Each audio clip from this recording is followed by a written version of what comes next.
ទីឋានទាំង5ដែលមនុស្សអាចទៅតាំងទីលំនៅផែនដីជាទីឋានដ៏ប្រសើរបំផុតសម្រាប់មនុស្សប្រយោគនេះត្រឹមត្រូវប៉ុន្តែជាអកុសលវាមិនអាចថិតថេរជារឿងរហូតនោះទេសង្គ្រាមកំណើនប្រជាជនជំងឺថ្មីអាក្រក់ការប្រែប្រួលប្រព័ន្ធអេកូឡូស៊ីនិងការរលាយស្រទាប់អូសូននឹងមិនអាចឲ្យយើងស៊ូទ្រាំបានវែងឆ្ងាយទៀតទេដូច្នេះតើភពមួយនេះនឹងសុខសាន្តសម្រាប់មនុស្សនៅរយៈពេល100ឆ្នាំទៀតទេឬក៏200ឆ្នាំឬក៏1000ឆ្នាំពិតណាស់អ្នកវិទ្យាសាស្ត្របានឆ្លើយនៅសំណួរទាំងនេះដោយចម្លើយអវិជ្ជមានហើយនឹងគ្រវីក្បាលចំពោះអនាគតអវកាសជានិកកំពុងតែត្រៀមសម្រុកទៅរកទីឋានផ្សេងដែលគ្មាននរណាម្នាក់ធ្លាប់ទៅដល់វាមានន័យថាយើងត្រូវព្យាយាមបំផុតដើម្បីគ្រប់គ្រងទីឋានដែលនៅជិតបំផុតឬក៏ឆ្ងាយបន្តិចក៏បានដែរតើវាមានកន្លែងណានៅក្នុងទីអវកាសដែលយើងអាចគ្រប់គ្រងបានទេ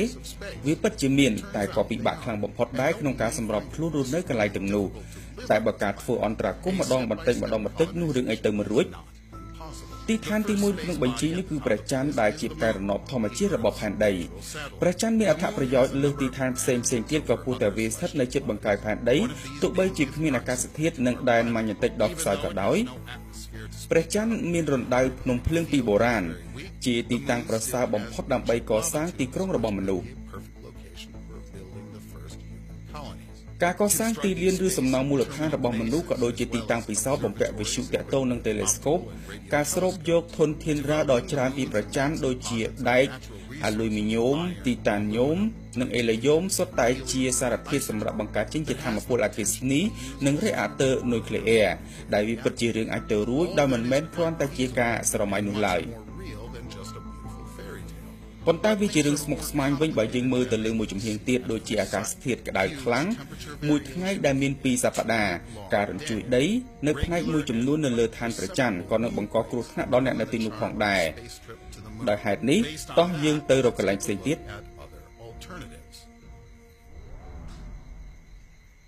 ភពអង្គារគ្រប់ពេលវេលានិងទីកន្លែងទាំងអស់គ្រប់គ្នាពិតជាបានដឹងថាអង្គការ NASA កំពុងតែរៀបចំគម្រោងបញ្ជូនមនុស្សទៅភពអង្គារនៅទសវត្សរ៍ឆ្នាំ2030ប៉ុន្តែតើមនុស្សអាចរៀបចំរស់នៅលើភពអង្គារបានយូរប៉ុណ្ណាពួកគេពិតជាអាចធ្វើបានប៉ុន្តែមិនមែនគ្មានឧបសគ្គអ្វីសោះនោះទេពិតណាស់រវាងភពអង្គារនិងផែនដីមានបញ្ហាច្រើនណាស់ដូចជារដូវក្តៅលើភពអង្គារគឺត្រជាក់ខ្លាំងដូច្នេះហើយស្ថានភាពនៅទីនោះពិតជាអាក្រក់ខ្លាំងហើយរដូវនីមួយៗគឺវែងជាងផែនដី2ដងហើយផ្លាស់ប្ដូរខ្លាំងរហូតដល់ត្រជាក់ឥតគណនា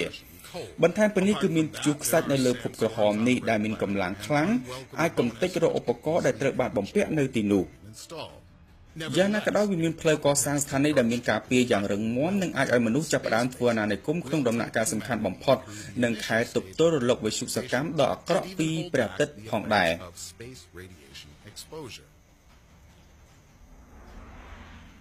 Sirius គឺជាភពបំរុងមួយដែលស្ថិតនៅចន្លោះភពអង្គារនិងភពព្រហស្បតិ៍ដោយសារតែវាស្ថិតនៅក្នុងខ្សែក្រវ៉ាត់អាចផ្កាយដូច្នេះវានឹងក្លាយជាកន្លែងសុខដុមសម្រាប់ការតាំងទីលំនៅរបស់មនុស្សការស្ទង់ពីផ្កាយរណប Sirius ប្រហែលជាត្រូវបានផ្សំដោយទឹក 25% ដែលវាផ្ទុកទឹកស្អាតច្រើនជាងផែនដីយើងទៅទៀតស្ថិតនៅចន្លោះភពយក្សនិងភពអង្គារ Sirius អាចប្រើប្រាស់ជាទីសម្ចតពាក់កណ្ដាលផ្លូវសម្រាប់អ្នកអវកាសដោយសារវាមានទំនាញខ្សោយដូច្នេះទំនិញដែលស្តុកនិងដឹកចេញពី Sirius គឺពិតជាអាចមានប្រសិទ្ធភាពខ្លាំងក្លាដោយសារតែវាស្ថិតនៅក្នុងខ្សែក្រវ៉ាត់អាចផ្កាយ Sirius នឹងក្លាយជាទីតាំងល្អបំផុតសម្រាប់ស្រាវជ្រាវពីវត្ថុអវកាសនិងធនធានរ៉ែរបស់អាចផ្កាយទាំងនោះប៉ុន្តែការធ្វើអាណានិគមលើ Sirius អាចនឹងត្រូវរារាំងដោយកត្តាតូចតាចមួយចំនួនអាចផ្កាយដ៏ធំនិងអាចបំផ្លាញអ្វីៗទាំងអស់ដែលត្រូវបានកសាងលើ Siriusពន្លឺព្រះអាទិត្យខ្សោយលើភពបំរុងនេះនឹងបង្កវិសម្ពាធនៅទីនេះហើយការគ្មានបរិយាកាសនិងទំនាញខ្សោយនឹងធ្វើឲ្យសុខភាពមនុស្សរងផលប៉ះពាល់យ៉ាងខ្លាំងដូច្នេះការងាកមកដាក់អាណានិគមលើយូរ៉ូប៉ាគឺជាឱកាសប្លែកមួយទៀតសម្រាប់មនុស្សបន្ទាប់ពីផែនដីហើយនៅក្រោមស្រទាប់ទឹកកករបស់ព្រះច័ន្ទនេះគឺជាទឹករាវដែលអាចប្រើប្រាស់តាមផ្នែកបច្ចេកទេសនិងការរស់នៅលើវាបានប៉ុន្តែសម្រាប់ផ្នែកខាងលើគឺយូរ៉ូប៉ាពោពេញទៅដោយរលកនៃធាតុវិទ្យុសកម្មដែលមនុស្សនឹងមិនអាចរស់នៅបានទេប្រសិនបើគ្មានខែលការពារខ្លួនពីធាតុវិទ្យុសកម្មទាំងនោះ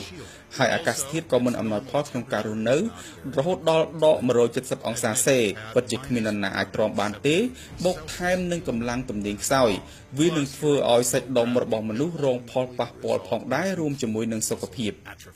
Moreover, according to scientists, children បន្ថែម born ពីនេះយោងទៅតាមអ្នកវិទ្យាសាស្ត្រក្មេងដែលកើតនៅតំបន់គ្មានទំនាញនឹងមិនអាចយកមករស់នៅនិងសម្របខ្លួនលើផែនដីបានឡើយ possibly inhabiting Europa's liquid waters. ដូច្នេះការរករកជីវិតដែលមានស្រាប់នៅលើយូរ៉ូប៉ាដែលអាចកើតមានក៏ទំនងជាមិនអាចយកមករស់លើផែនដីបានដែរ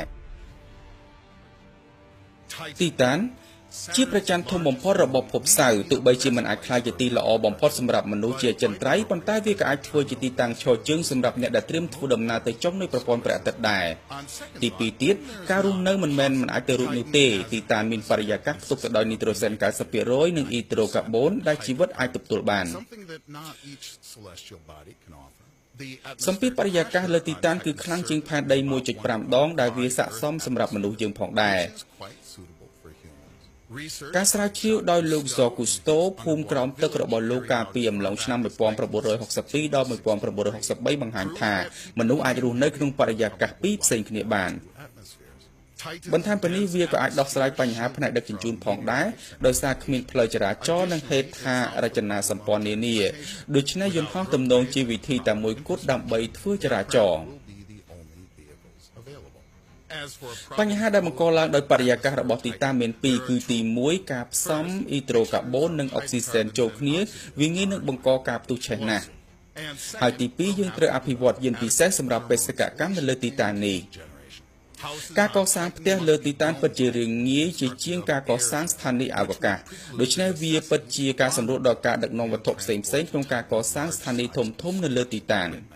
Similarly, ដូចគ្នានេះដែរយើងត្រូវការសម្ភារបំពាក់ស្ដើងៗប៉ុណ្ណោះនិងអុកស៊ីសែនល្មមៗដែលអ្នកងាយនឹងសម្របខ្លួនបាននៅទីនោះ would do just fine. And what's ហើយអ្វីដែលសំខាន់ដែរនោះក្នុងករណីដែលមានសម្ពាធប្រែប្រួលខ្លាំងគឺវានឹងអូសបន្លាយយូរជាងអ្នកនៅលើទីអវកាស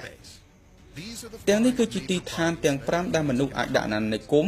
ហើយទោះបីជាបែបនេះក្តីភាពជឿនលឿនវិទ្យាសាស្ត្រនិងបច្ចេកវិទ្យាត្រូវតែរួមផ្សំគ្នាជាធ្លុងមួយដើម្បីបន្តទៅកាន់កន្លែងផ្សេងទៀតដែលផ្ទុកមនុស្សច្រើនបាន a team of NASA ក្រុមជំនាញមួយរបស់ NASA ដែលបានបង្កើតការយឺតអវកាសនិងការរណប Kepler បានរកឃើញភពថ្មីដែលជាកន្លែងពិសេសសម្រាប់មនុស្សបន្តវត្តមាននៅកន្លែងផ្សេងនោះគឺភពផែនដីថ្មីដែលមានឈ្មោះថា Kepler 186f ដែលធំជាងផែនដីយើង 10% ប៉ុន្តែសម្រាប់លក្ខណៈទូទៅរបស់ភពថ្មីនេះនៅមិនទាន់មានអ្នកណាដឹងទេ scientists អ្នកវិទ្យាសាស្ត្រអាចសន្មតថាភពនេះមានទឹកដូច្នេះគេរកឃើញថាភព Kepler 186s ស្ថិតនៅក្នុងប្រព័ន្ធដែលមានភព5វិលជុំវិញផ្កាយមួយឈ្មោះថា Kepler 186ដែលមានទំហំស្មើនឹង 60% នៃព្រះអាទិត្យយើងនិងមានពន្លឺខ្សោយជាងប៉ុន្តែវាស្ថិតនៅឆ្ងាយខ្លាំងណាស់គឺរហូតដល់500ឆ្នាំពន្លឺឯណោះពីផែនដីហើយភព 186f គឺជាភពតែមួយគត់ដែលគោចរនៅចម្ងាយសមល្មមពីព្រះអាទិត្យរបស់វាដែលអាចឲ្យទឹកស្ថិតនៅលើផ្ទៃរបស់វាបានដែលយើងហៅថាជាគន្លងដ៏ត្រឹមត្រូវនោះ